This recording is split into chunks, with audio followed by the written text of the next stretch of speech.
Hello everyone, welcome to my YouTube channel. आज हमारा topic है 7.1 एक्सरसाइज क्वेश्चन नंबर 7।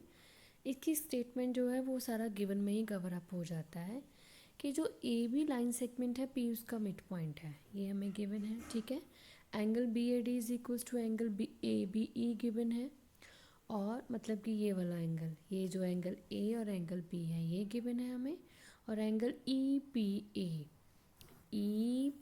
ए means ये वाला जो हमने यहाँ पे डबल मार्क किया हुआ है equals to angle D P D. और हमने जो प्रूफ करना है वो क्या है, triangle D P A. D P A means ये जो हमारे पास ये वाली ट्रायंगल है, this would be congruent to triangle E B P. इस ट्रायंगल के ये कॉन्ग्रुएंट है। और सेकंड पार्ट क्या है, A D equals to B E हमने प्रूफ करना है। ए डी इसी ट्रायंगल में आता है और बी ई इस ट्रायंगल में आता है। इट मीन्स अगर ये ट्रायंगल्स कॉन्ग्रुएंट हो गई तो by simplicity A D equals to B E आ जाएगा। ठीक है जी। तो अब हम इसको कैसे करेंगे, हम कौन सी ट्रायंगल्स जो हमने कॉन्ग्रुएंट प्रूफ करनी वो तो हमें पता ही है कौन सी कॉन्ग्रुएंट प्रूफ करनी है। तो उसमें हमारे पास गिवन क्या क्या होगा, एक तो गिवन ये होगा angle B A D equals to angle A B E, ये वाला ये हमारे पास गिवन होगा। ठीक है, दूसरा देखो उन्होंने कहा है P is a mid point of A B, it means A P is equals to P B हो जाएगा क्योंकि ये मिड पॉइंट है। तो ये सेकंड हो गई साइड, पहला हो गया एंगल। तीसरा देखो हमें जो गिवन है एंगल ई पी ए। अब जो एंगल ई पी ए है, अगर मैं इस ट्रायंगल की बात करूँ इस वाली की, तो इसमें एंगल ई पी ए जो है, सॉरी इस ट्रायंगल की बात करेंगे, अगर मैं इसी ट्रायंगल की बात करूँगी ना इस वाले की, तो इसमें ट्रायंगल आपकी डी पी बी आएगी। तो डी पी बी वो तो सिर्फ इतना एंगल कवर होता है, जबकि मुझे क्या चाहिए, मुझे ये वाला पार्ट भी चाहिए। सेम जब आप ई पी ए लोगे, ई पी ए तब सिर्फ इतना को पार्ट कवर होता है, ये वाला, हमें ये वाला पार्ट भी चाहिए। इट मीन्स मैंने इन दोनों एंगल्स में ये जो एंगल बीच वाला है इसको एंगल 1 मान के इन दोनों के बीच में इसको ऐड अप करना है। ठीक है, तो ये होगा मेरा थर्ड एंगल। तो हम इसकी स्टार्टिंग जो है वो कैसे करेंगे, पहले तो हम लिख लेते हैं कि हमने कौन कौन सी ट्रायंगल्स जो हैं वो कॉन्ग्रुएंट प्रूफ करनी है। ठीक है, तो ऑब्वियसली जो हमें दी गई हैं हमने वही कॉन्ग्रुएंट प्रूफ करनी है। तो ट्रायंगल डी ए पी हमें दी हुई है और दूसरी ट्रायंगल है ट्रायंगल ई बी पी। ठीक है, तो अब इसमें देखो मैंने आपको पहले ही बता दिया हमने क्या लिखना है, angle B A D, angle B A D ये हमें गिवन है is equals to angle A B E, this would be your angle और ये हमें गिवन है, राइट। दूसरा देखो हमने क्या लिखना, A P equals to P B, और इसका रीज़न क्या है, P is mid point of A B, P is mid point of A B. और ये हमारे पास क्या आ गई, ये आ गई साइड। नेक्स्ट हमारे पास जो थर्ड है वो हमें ये गिवन है angle E P A is equals to angle D P B. मैंने क्या करना, इसमें एंगल 1 ऐड करना जो मैंने डायग्राम में पहले मार्क किया हुआ है। तो angle E P A plus angle 1 is equals to angle D P B plus angle 1, ये क्या बन जाएगा। अब देखो अगर मैं ट्रायंगल डी ए पी की बात करूँ तो मुझे ये वाला पूरा एंगल चाहिए, तो इसमें एंगल 1 भी आता है। ठीक है, मैंने इतने हिस्से में ये एंगल 1 भी ऐड कर दिया, तो फिर ये क्या बन जाएगा हमारे पास, ये बन जाएगा ए पी डी। सेम जब आप डी पी बी की बात करोगे, डी पी पी की, तो उसमें देखो कौन सा पार्ट आता है, उसमें ये वाला पार्ट आएगा, ये देखो ये वाला पूरा। तो मैंने इस हिस्से में ये वाला एंगल 1 ऐड कर दिया, तो ये क्या बनेगा, एंगल ई पी बी बन जाएगा। ठीक है, तो इसको हम कैसे लिख देंगे, angle E P A plus angle 1, angle E P A plus angle 1, ये हमारे पास क्या बन जाएगा, एंगल ए पी डी। ठीक है जी, तो ये हमारा बन जाएगा। नेक्स्ट स्टेप में मैं यहीं पे लिख रही, नहीं आगे लिख देती हूँ, चलो ये हमारा बन जाएगा एंगल, मैं सारा एक बार इरेज कर देती हूँ फिर मैं दोबारा से लिख के बता देती हूँ आपको। ठीक है, तो ये हमारा क्या बन जाएगा, एंगल ए पी डी, और दूसरी तरफ से जो मैंने एंगल 1 ऐड किया था यहाँ इक्वल्स टू आना है, उधर क्या बन जाएगा, एंगल ई पी पी, और ये भी क्या हो गया, एंगल। ठीक है, तो स्टार्टिंग में हमारे पास क्या निकला था, पहले एंगल, फिर साइड, फिर से एंगल। तो देयरफॉर ये जो हमने ट्रायंगल्स ली थी, ट्रायंगल डी ए पी, वो किसके कॉन्ग्रेंट आ जाएगी, ट्रायंगल ई बी पी के by A S A rule. And next second part क्या था, A D equals to B E, ये मैंने आपको स्टार्टिंग में ही बता दिया था कि ये जो दोनों हैं ए डी और बी ई, देखो इन कॉन्ग्रेंट ट्रायंगल्स में ही आ रहे हैं, तो इट मीन्स ये कॉरस्पॉन्डिंग पार्ट्स होंगे कॉन्ग्रेंट ट्रायंगल्स के। ठीक है, then by simplicity these sides are equal, right. तो ये हमारा फर्स्ट एंड सेकेंड पार्ट हो गया इसमें 7th क्वेश्चन का, और 7th क्वेश्चन हमारा इसमें कंप्लीट हो जाता है। तो नेक्स्ट है हमारा क्वेश्चन नंबर 8। मैंने इसकी स्टेटमेंट यहाँ पे मेंशन नहीं की, स्टेटमेंट क्या है मैं बोल रही हूँ, in a right angle triangle A B C एक राइट एंगल ट्रायंगल है, right angle at C, it means ये सी पे क्या बन रहा है, राइट एंगल बन रहा है। M is the mid point of hypotenuse A B, जो एम है वो ए बी का मिड पॉइंट है। इसका मतलब क्या हुआ, A M equals to M B हो गया। तो मैं साथ साथ में ही गिवन लिख रही हूँ, ठीक है, गिवन से ही आपको स्टेटमेंट क्लियर होती जाएगी। एक तो ये है कि एंगल सी पे 90 डिग्री का एंगल बन रहा है, और दूसरा हमारे पास क्या है, एम मिड पॉइंट है ए बी का, तो हमारे पास क्या गिवन है, A M equals to B M लिख लो चाहे एम बी लिख दो। ठीक है, उसके बाद आगे कहा गया है सी इज़ ज्वाइन टू एम, सी को एम से ज्वाइन किया गया और डी तक प्रोड्यूस किया गया, यहाँ तक डी तक, यहाँ तक हम लेके आए उसको, such that D M equals to C M. ये हमें गिवन है कि डी एम और सी एम इक्वल है, ये तो हमें गिवन है। और ये हमने कैसे लिखा, क्योंकि एम जो है मिड पॉइंट है ए बी का। ठीक है, उसके बाद है point D is joined to point B, show that, अब जो हमने शो करना है नेक्स्ट, जो आगे हमारे पास गिवन है स्टेटमेंट्स में जो प्रूफ करने पार्ट्स, तो फर्स्ट पार्ट हमने जो प्रूफ करना, अभी मैं सिर्फ फर्स्ट पार्ट ही यहाँ पे मेंशन करूँगी, वो है हमारे पास triangle A M C congruent to triangle B M D, ये दो ट्रायंगल्स। ठीक है, ए एम सी, देखो ये कौन सी ट्रायंगल बन रही, मैं यहाँ पे नेमिंग दे देती हूँ, नंबर 1 यही बन रही ना ए एम सी, दूसरा बी एम डी, ये कौन सी बन रही है, मैं इसको सेकेंड नेम दे देती हूँ, ये वाली ट्रायंगल। ये दोनों ट्रायंगल्स हमने कॉन्ग्रुएंट प्रूफ करनी है। अब देखो पहले तो गिवन पे चलते हैं, A M equals to B M, it means ये साइड्स आपस में क्या है, इक्वल है। D M equals to C M, means ये है डी एम और ये है सी एम, ये भी इक्वल है। ठीक है, और आगे देखते हैं जो हमने कॉन्ग्रुएंट प्रूफ करना है। अब ये जो दो ट्रायंगल्स मैंने जहाँ पे फर्स्ट एंड सेकंड मार्क किया है, अगर मैंने इनको कॉन्ग्रुएंट प्रूफ करना तो उनमें दो साइड्स तो इक्वल आ ही रही हैं, हमें दी हुई हैं। ठीक है ना, ए एम बी एम के इक्वल और डी एम सी एम के इक्वल है। अब दूसरी चीज़ देखो यहाँ पर क्या आएगी, ये बन रहा है क्रॉस। ठीक है, और क्रॉस में वर्टिकली अपोजिट एंगल जो होते हैं वो आपस में क्या होते हैं, इक्वल होते हैं। ठीक है, तो ये दो एंगल आपस में क्या हो जाएंगे, इक्वल। मैं यहाँ पे नेमिंग दे देती हूँ एंगल 1 और एंगल 2। तो ये हमारे पास क्या प्रॉपर्टी बन जाएगी, यहाँ पर क्या क्राइटेरिया चल जाएगा, दो साइड्स और एक एंगल, एस ए एस। ठीक है, पहले साइड फिर एंगल फिर साइड, राइट। तो अब हम इसको कैसे लिखेंगे, अभी मैं वो वाली ट्रायंगल्स लूँगी जिसको मैंने कॉन्ग्रुएंट प्रूफ करना है फर्स्ट पार्ट के लिए। ठीक, तो वो ट्रायंगल कौन सी है, triangle A M C comma triangle B M D. इसमें हमारे पास क्या क्या गिवन है, देखो ए एम किसके इक्वल है, A M is equals to B M. ठीक है, ये हमें गिवन है, और ये है क्या, ये है साइड, राइट। देन उसके बाद angle 1 is equals to angle 2, ये क्या है, वर्टिकली अपोजिट एंगल, और ये बन गया एंगल। देन उसके बाद D M equals to C M है। अब एक चीज़ का और ध्यान रखना, मैंने पहले कौन सी ट्रायंगल ली हुई है, मैंने ए एम सी, ये वाली ट्रायंगल ली है, ठीक है।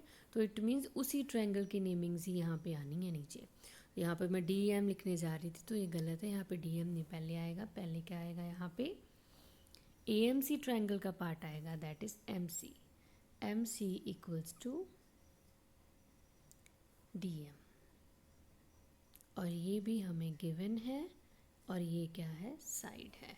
Therefore triangle A M C is congruent to triangle B M D by S A S rule. ठीक है जी, तो ये हमारा फर्स्ट पार्ट प्रूफ हो गया। सेकेंड पार्ट जो हमारे पास है, उन्होंने कहा कि angle D B C, angle D B C ये है बी, ये राइट एंगल प्रूफ करना है, मतलब कि एंगल बी 90 डिग्री प्रूफ करना है।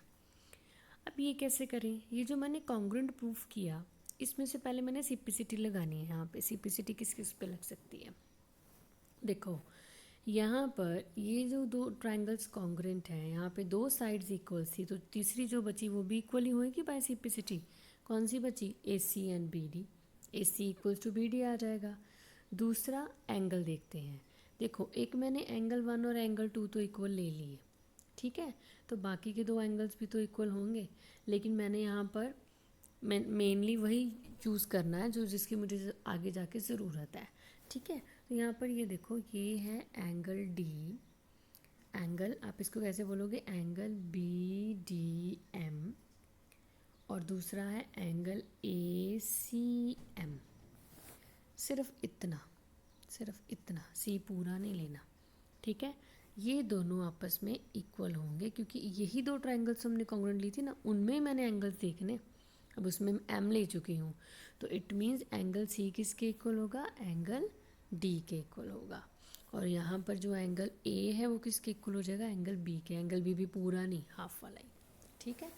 तो मैंने यही चूज़ करना है इसमें से, तो इसको अभी हम कैसे लिखेंगे, यही दो ट्रायंगल जो मैंने कॉन्ग्रुएंट प्रूफ की हैं, तो इसमें से बाय सिपिसिटी ये दो चीज़ें मेरी प्रूफ हो जाएंगी। वो क्या, A C equals to B D, और दूसरा हमने एंगल लिया angle A C M is equals to angle B D M, इन दोनों का रीज़न जाएगा बाय सिपिसिटी, ठीक है, बाय सिपिसिटी।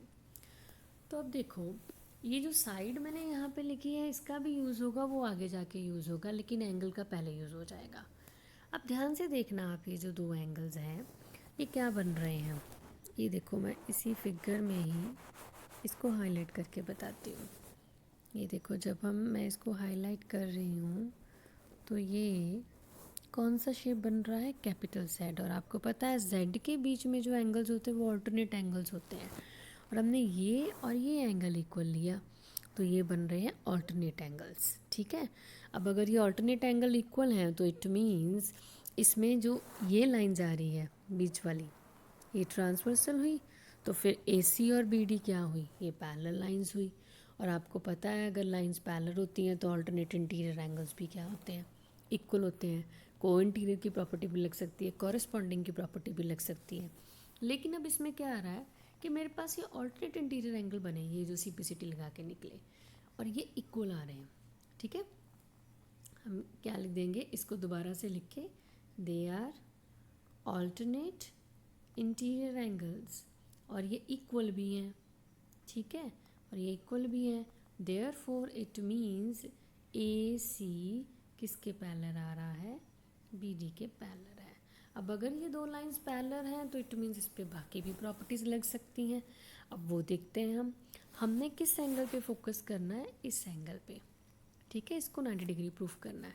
तो अब देखो, अब अगर ध्यान से देखा जाए ये दो एंगल भी तो इन दोनों पैरेलल लाइंस के बीच में ही आ रहे हैं, ठीक है, और ये सेम साइड पे आ रहे हैं, ये भी तो ट्रांसवर्सली बन रही है बीच में BC, ठीक है, सेम साइड पे आ रहे हैं और दोनों के दोनों अंदर आ रहे हैं। और आपको पता होगा को इंटीरियर की प्रॉपर्टी क्या होती है, angles on the same side of the transversal are supplementary, interior angles होते हैं वो, तो ये सप्लीमेंट्री हो जाएंगे, ठीक है।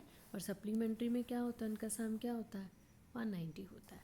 हम यहाँ पे क्या लिखेंगे, सॉरी 180 होता है, तो ये बन जाएगा एंगल सी बी डी इस तरह से लिया मैंने, ठीक है, सी ऐसे, C B D plus angle B C A, एक मैंने डी लिया एक मैंने सी लिया, ये क्या आ गया 180 डिग्री। और इसका रीज़न क्या आएगा, को इंटीरियर एंगल्स। ये को इंटीरियर एंगल्स की प्रॉपर्टी इसलिए लगी है क्योंकि ये लाइंस पैरेलल हैं, ठीक है।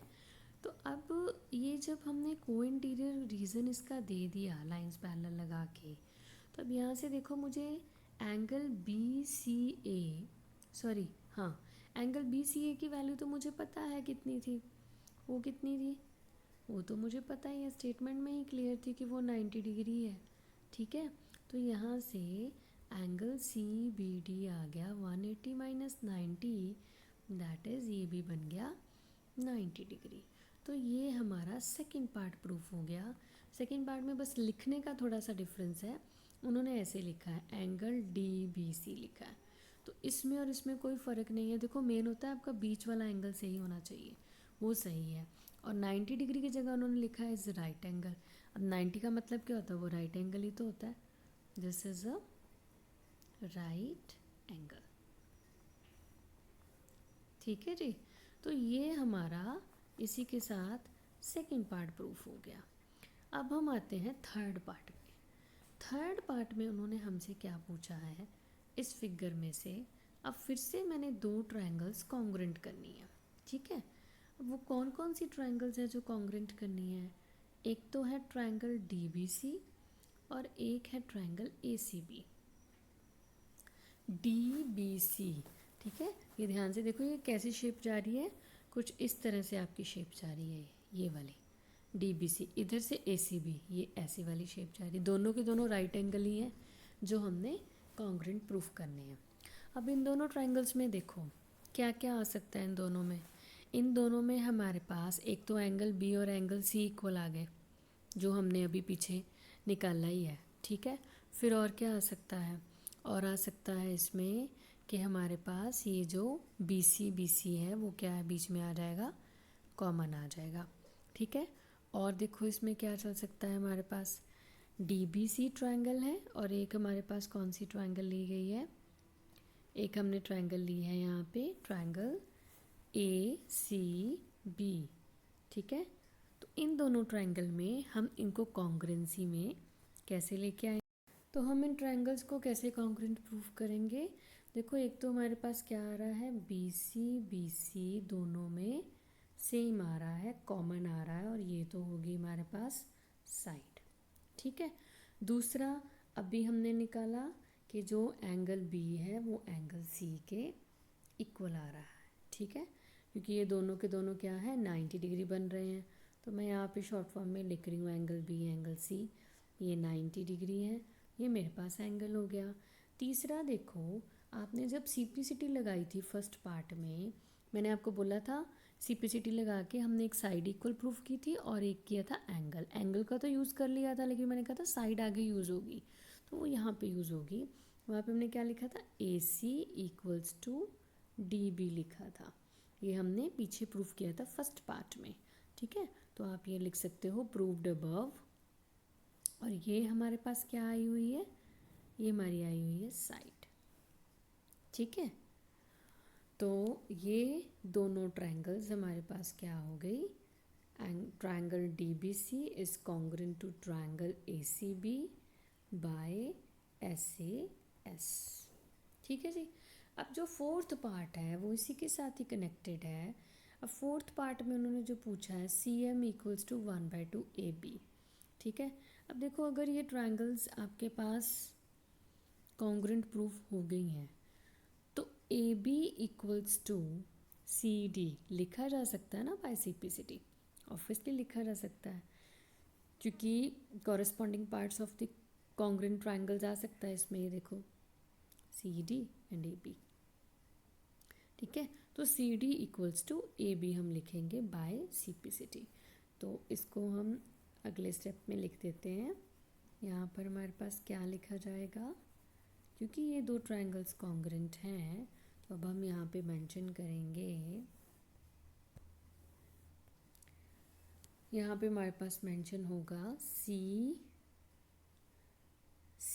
D is equals to A, यहाँ बी है, C D equals to A B by C P C T. ठीक है जी। अब देखो जो क्वेश्चन में पूछा गया ना उसमें है C M equals to 1/2 A B, मतलब कि 1/2 आ रहा है ए बी के साथ, सी एम तो हमारे पास आ ही नहीं रहा। तो फिलहाल हम ए बी के साथ 1/2 लगाने के लिए क्या करते थे, इसको 1/2 से मल्टीप्लाई कर देते हैं दोनों तरफ। ठीक है, 1/2 से मैंने मल्टीप्लाई कर दिया। तो चलो रिजल्ट का ये वाला पार्ट तो मेरा बन रहा है ना। अब ये नहीं बन रहा 1/2 सी डी, यहाँ पे सी एम आना चाहिए। अब देखो सी डी का हाफ क्या है, सी डी का हाफ मेरे पास क्या है, इक्वल्स टू या तो सी एम है और या क्या है, डी एम है। ठीक है ना, ये पूरी लाइन जो है सी डी किसके इक्वल हो जाएगी, सी डी किसके इक्वल होगी, सी डी इक्वल होगी सी एम और डी एम दोनों को मिला के। ठीक है, तो सी डी का हाफ क्या होगा, या सी एम होगा या डी एम होगा। लेकिन मैंने यहाँ पे सी एम लिख देना है क्योंकि हमें जो क्वेश्चन में पूछा गया है वो सी एम पूछा गया है। अगर डी एम पूछा जाता आप डी एम लिख देते। तो D M equals to 1/2 A B. तो ये हो गया हमारा इसमें फोर्थ पार्ट, 8th क्वेश्चन का फोर्थ पार्ट। ठीक है, इसी के साथ हमारा क्वेश्चन नंबर 8 जो है ख़त्म हो जाता है। और आप इसको अच्छे से प्रैक्टिस करना, ये क्वेश्चन इम्पॉर्टेंट है, मोस्ट इम्पॉर्टेंट क्वेश्चन है। तो नेक्स्ट क्वेश्चन के लिए हम मिलेंगे नेक्स्ट वीडियो में। Thank you so much.